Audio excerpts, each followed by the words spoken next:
Hey yo, it's time to roar, get loud, let's ignite. Jeremy B in the house, we keeping it tight. Every weekday at 11, we ready to ride. Lions Talk Live, come and join the pride. Waking up early, it's that morning grind. Tune in to the show, leave the troubles behind. Jeremy B's the king, with the voice like thunder. Every word he spits, it's a lyrical wonder. Got the lions around, sharp and fierce. When we hear one pride, you can't help but feel your heart pierce. Talking all the topics, keep it real, keep it raw. With a lion's mentality, we're ready for the roar. One pride, it feels right. Jeremy B bringing the heat, morning light.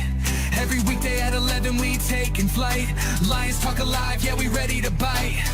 One pride, hear us loud. Jeremy's in the zone, making us proud. This is a Huddle Sports Network broadcast. You can find us on Roku TV, Amazon Fire TV, Facebook, and of course YouTube. Get all your NFL news here first. Good afternoon. It is Lions Talk with Smoke and Jeremy B. Good morning if you're from the Central Time Zone West. But that being said, safety Eric Hallett was claimed off of our practice squad. We won't have an injury update for the practice report until later. So here we are. It's Wednesday, first day of practice because we don't play till Sunday. And we got the Steelers coming to town. A Steelers defense that looked good without TJ Watt. They still got dogs on it. I'm not saying it's going to be easy for our O-line. We just hope it is.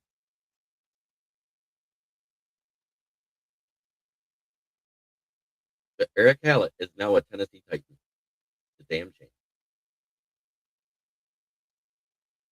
Because he was our second highest tackler last week with 10 total tackles.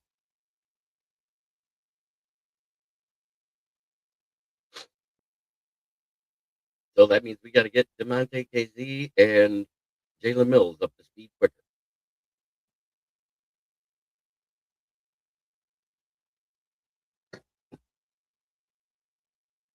Just saying. But it is good to see you, Fred. And then we got Ricky. How you doing, Ricky? Good to see you popping in there and giving the like right off the way. Megan Hacker's in the chat. Wonderful. Good to see you. That's right. Safety Eric Hallett out of Saginaw Valley State University is now a Tennessee Titan. He was plucked off of our practice squad last night.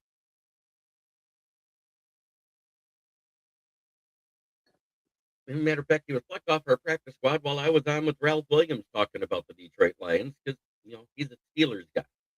Him and Smoking Jim Frazier. I posted it to my YouTube when I was on there. Nick Burton, good to see you, my brother. Yeah, bored, so I came on. Baby must be napping. Bill T. This is an Ask Your Host Day because the only news I got is Eric Hallett's no longer a Lion. He's now a Titan. He was coached from our practice squad. So he goes directly to their active roster.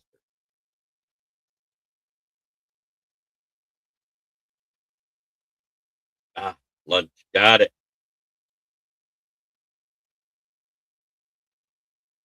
But it is great to see everybody. So if you got any questions, ask. I just got my proper dosage of Dayquil and NyQuil in me over the last 24 hours. I don't feel any better yet. Yo!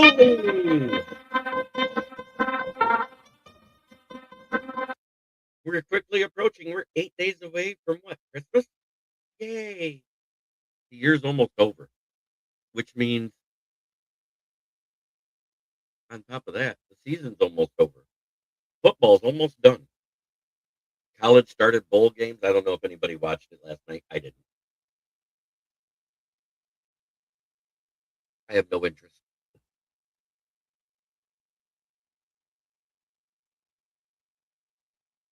I'm also using a different microphone. I believe I'm using my.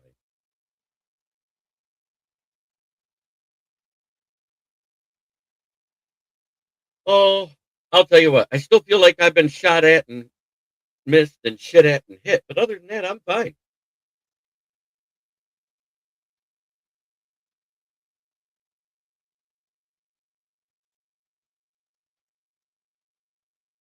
I got to find another article to write for the Jags and the Buck Roundtable IO app.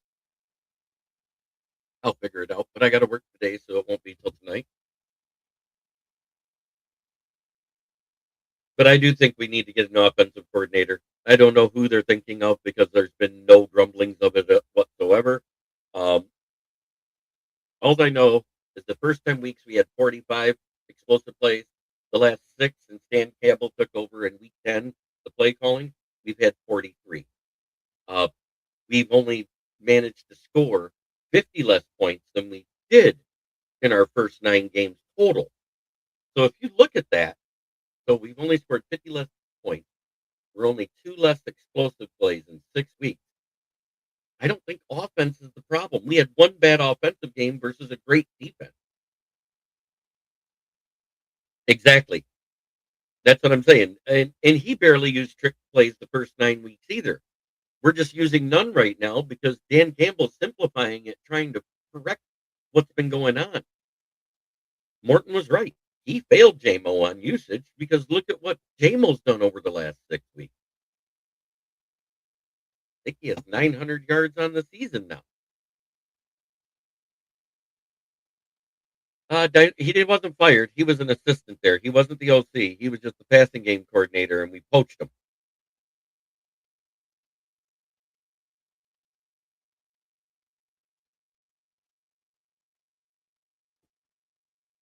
Big difference.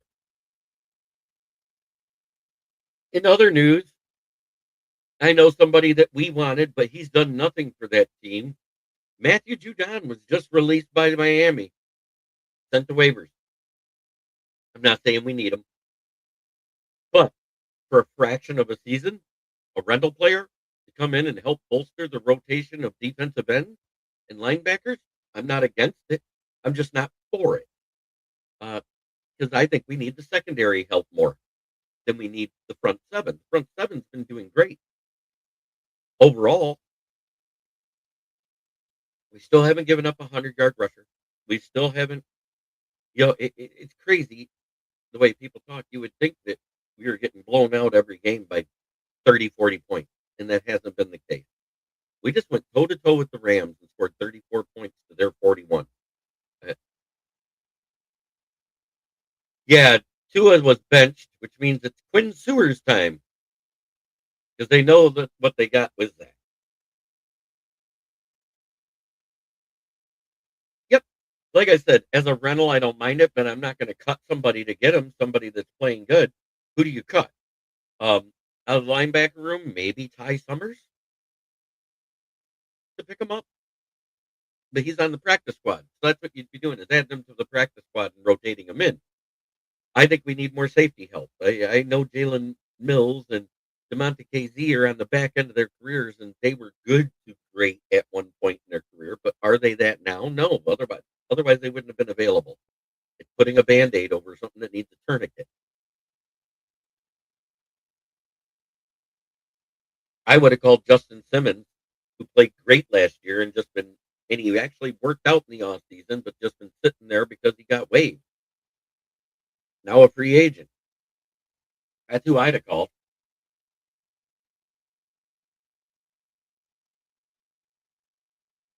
That's just me.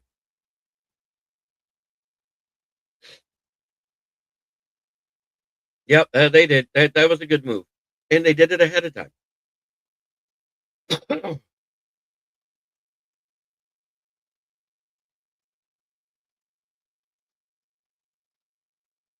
This cold blue or whatever it is I got has been awful.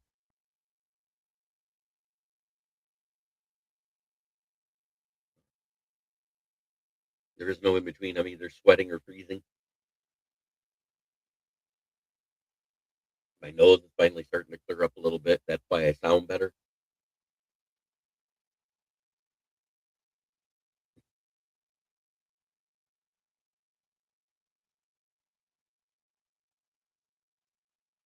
Might switch microphones out. I don't know.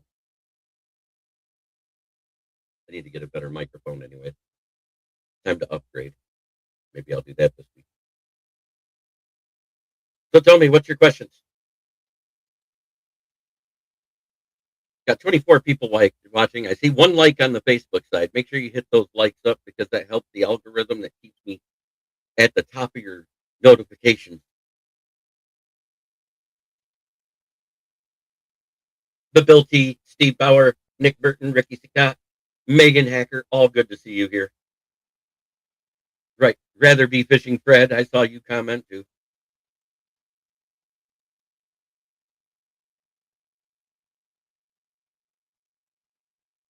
Keeping the play in front of us. I think we got to go back to that zone defense. Aaron Rodgers doesn't have the. He can occasionally throw the deep ball, but he doesn't throw it as much as he used to.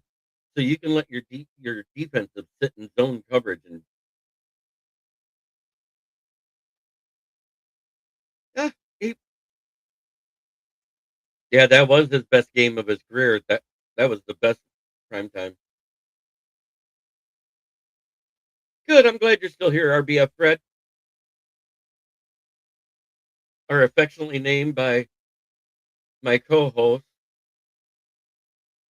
No Thumbs Leonard, Pretty Fred.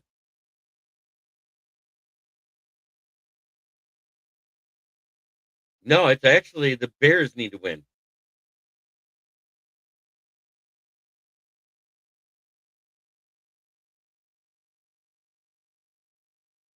There's a few out there. I don't want to speculate, but we could. There's always Brian Dable.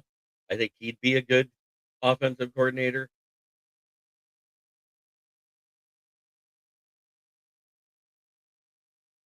I mean, we scored 189 points in the defenses. The defense has given up 239 points.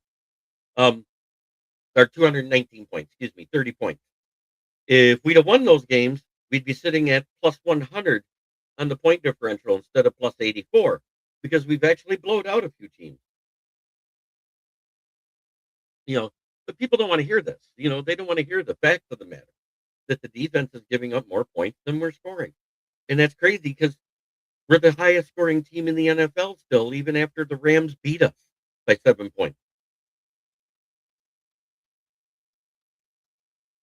Or at least the highest scoring in the NFC. I forgot there's two better on the AFC side. I digress.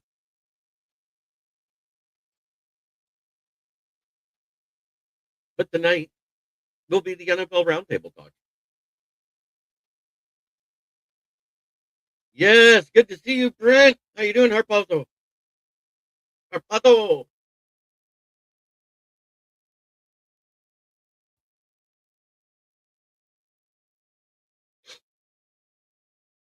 Drinking my coffee, some cans of Mountain Dew.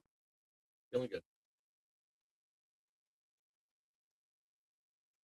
Splashing a bottle of water in between each caffeine take.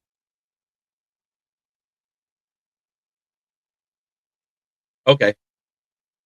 But still, you see what I'm getting at here. What's good? It's Christmas time. What's bad? I'm sick. So the shows are going to be short, to the point. Yeah, and I don't want to hear the Packers crying about injuries now. Um, and Corby Joseph may not play another snap this season. I think we got to get Demonte KZ and Jalen Mills up to speed. That's what we're going to need for this defense. Devontae Maddox does good, but he's more of a slot corner. Rock Ya-Sin is an okay safety, more of a corner. And we're going to need him on the outside. Somebody's going to have to cover DK, and I think Ya-Sin is fast enough, but Amik is not. DJ Reed is not. If we put DJ Reed on DK, we're kind of hosed.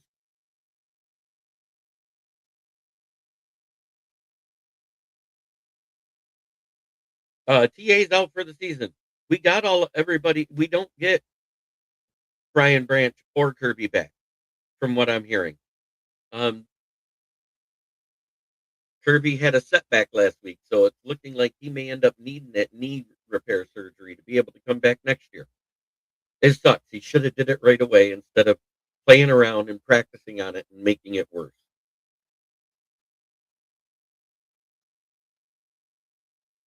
I love our team, but sometimes, you got to take one for the team and do what's right.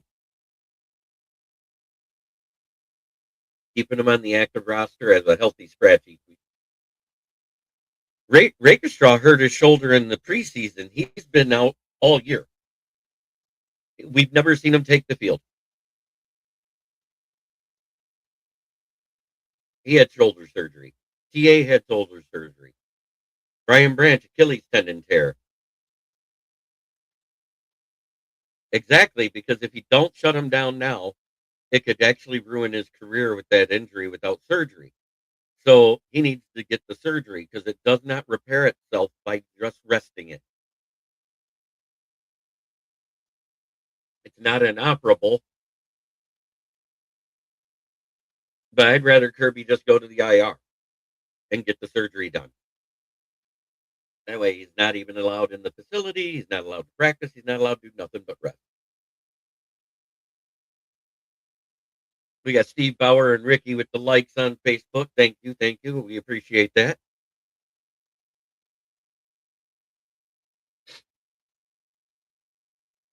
Well, you think about it, a lot of the stuff, for the most part, if you look at our injuries, yes, we have a lot of them on there, but most of them are secondary and not primary players. I mean, the Branch and the Kirby one hurts, TA, those were all starters. But everybody else, seven to eight of those guys might not have even made the team if they didn't get hurt in the preseason. So you got to look at it that way. Davenport's already back. Pascal, he may never come back. He's probably gone in the offseason. We already know Levi's going to be gone. He had a 1-year deal to see if he could be healthy. So it is what it is. We got our most of our misses have been second round picks, except for Laporta and Brian Branch. But Brian Branch getting hurt this year, that one kind of stings because of when it happened in the Dallas game.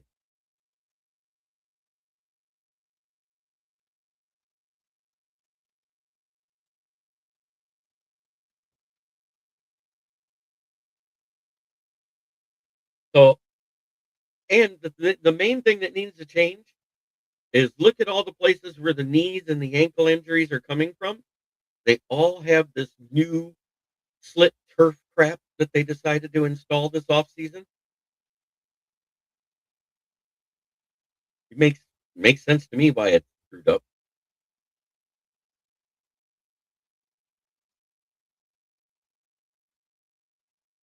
Yeah, and so is Pascal, so is Broderick Martin, so is Hendon Hooker. The list goes on. Second round has not been great for us. Tate Radledge is probably our first second round stud, just because he's been more healthy more often than not. Uh,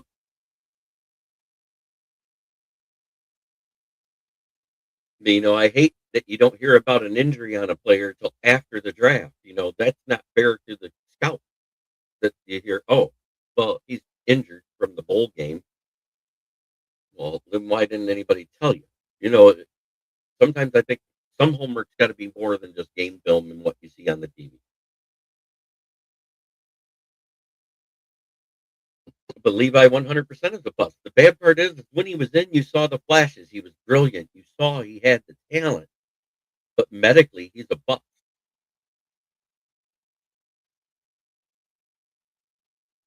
You know what's funny is JMO is 10th in yardage for receivers right now, but only 24th in targets.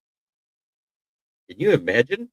Or 24th in receptions and 32nd in targets. Can you imagine if he was actually targeted more and caught more balls? Because he's targeted more? Wow. And most of those yards came after week 10. So I love the fact we're utilizing JMO more. I think we're going to need him to continue to improve his route running, which is probably greatly improved from last season. He needs to work on catching those first three. When he catches two of the first three, Goff targets him more. When he doesn't, that's when Goff goes away from him. And I think that's a conscious decision of Jared Goff trusting receivers when they catch. That link up there is to my Jaguars article, because I am writing for Roundtable IO. It is a website that allows you to comment and like on my articles. So please, if you would, use the QR code. Go check them out. Give a like or a comment. Increases my exposure. I still write for the South Florida Tribune about us. I got to write my review tomorrow, or preview tomorrow, of the Pittsburgh game coming up.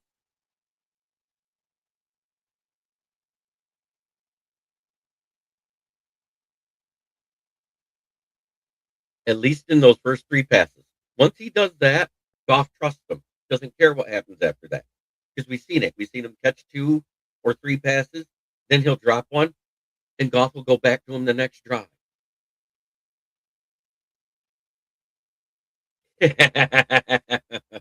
if that's where I think you're going. My online presence, not my exposure. How's that? I'm not exposing myself. If that's what you were insinuating. Inquiring minds think alike.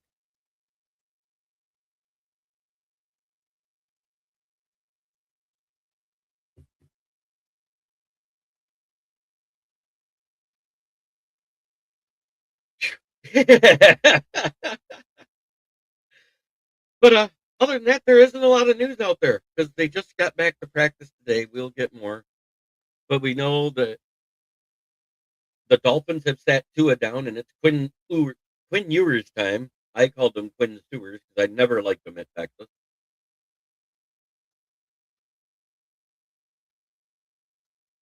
I also said Arch needs to stay his entire time. He needs to do all 5 years to get better because he's not an NFL prospect right now, as far as I'm concerned. He does not make the NFL caliber reads. Hell, for the first time this year, I saw Trevor Lawrence making reads and going to the 3rd and 4th wide receivers. Amazing what happens when you lose a guy that like Travis Hunter. Goff ranks 17th on PFF. And I don't get it. He's among the top 5 in completion percentage, touchdowns, in the top 5 for least amount of interceptions. He's in the top 5 for yardage. It doesn't make sense. I don't know how he have him ranked so low. Oh, because he doesn't rush for touchdowns. That's what it is.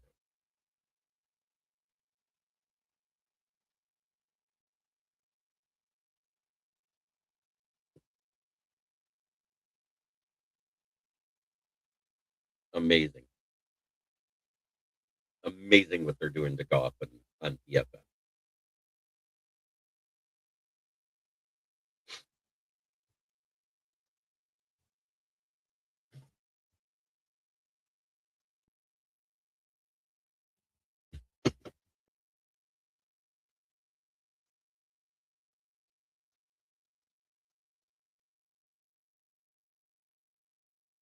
Uh, you know what? In day 3, I don't care what they draft. It's days 1 and 2 that matter more. I don't want to see them draft broken, busted players in the 2nd round anymore. Tate Rallage has been the exception. So has Laporta, who's now been injured 2 years off and on, and is out for this season completely. And Brian Branch now is out for the season. The O-line. Go look at the O-line grades. When we have guys getting less than a 40 on PFF for blocking, that's when our run game sucks.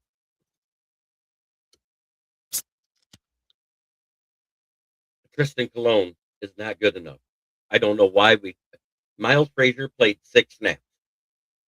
I heard they were going to increase his snaps and do it more 50-50.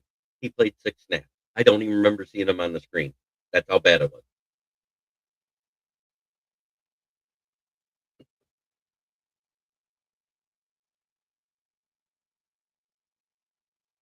And on defense, DJ Reed is a liability. I would rather see Nick Whiteside or Rock Ya-Sin take over the 1 position at this point. This is the week they have to decide. We'll find out soon. This is the last week of his 21-day activation window.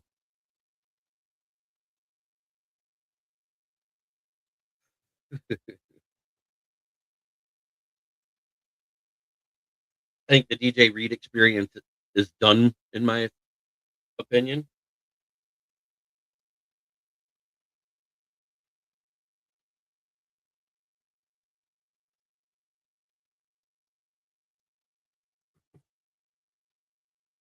I hope we have enough cap room to be able to jettison him into free agency because he has not been the guy. There's other guys that have stepped up with less time and done better. Thomas Harper's been good, but he was in concussion protocol.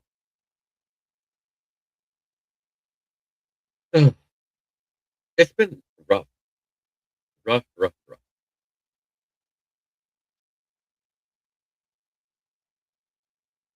Dan Jackson was a backup safety and special teamer that hit the IR. The kid out of Georgia. I liked him coming out of college. We didn't expect that. He broke his hand, or forearm right behind the wrist, whatever it was. So it was something that couldn't just be taped up like a club and look like Bam Chancellor out there.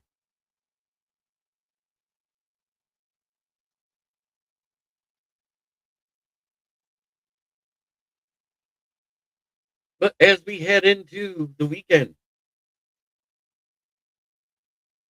we have used it. And believe it or not, our linebackers rank in the top of the league for sacks right now.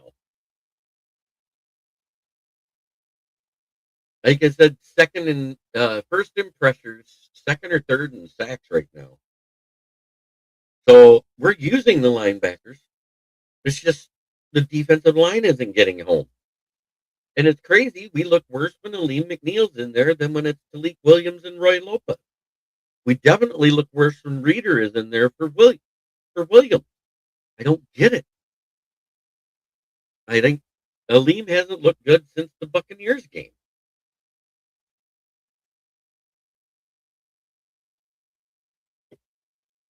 He came out like gangbusters, did great, and then disappeared.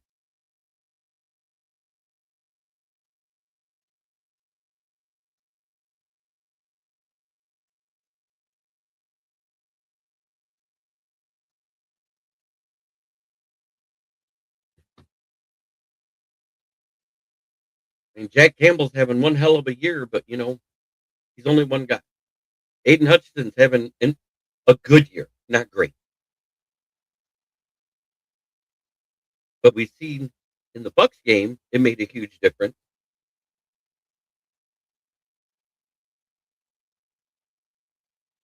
Yeah, I know. The interior D line should have been a strength with the addition of Talik Williams to DJ Reeder and Roy Lopez. And then you bring back Aleem. What was that, week 6 or 7, whenever we played them? And you thought, wow, this is great. This is what we've been wanting to see. And then he's disappeared ever since. I think he got a sack out of coverage sack once, but it wasn't because he collapsed the pocket.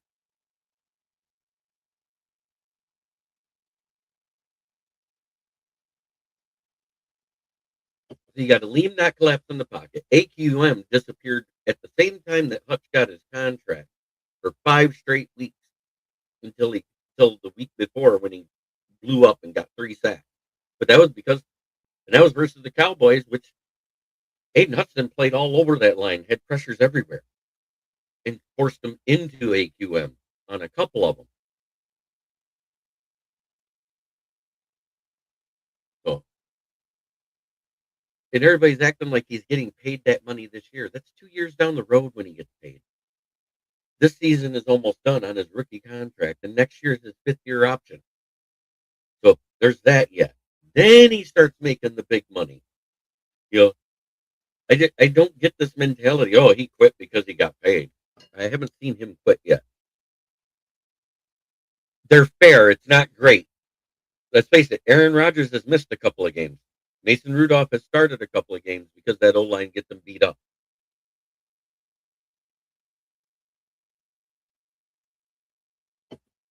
Did you see when they did the tush push? They brought in Mason Rudolph. Aaron Rodgers sat in the back and cheered him on until they got the two tush pushes until they got the first down.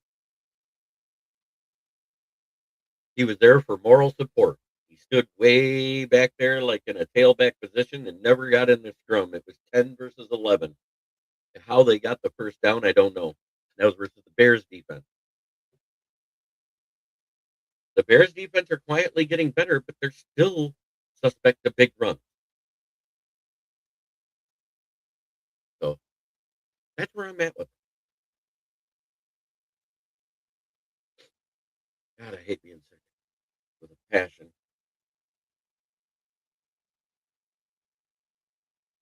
But thank you everybody for watching. Have a great day, and I'll be on tomorrow because I gotta head to work soon. Yay! Try every day to be a better person than you were the day before. That's the only way to make the world a better place. Starts right here. Much love, everybody.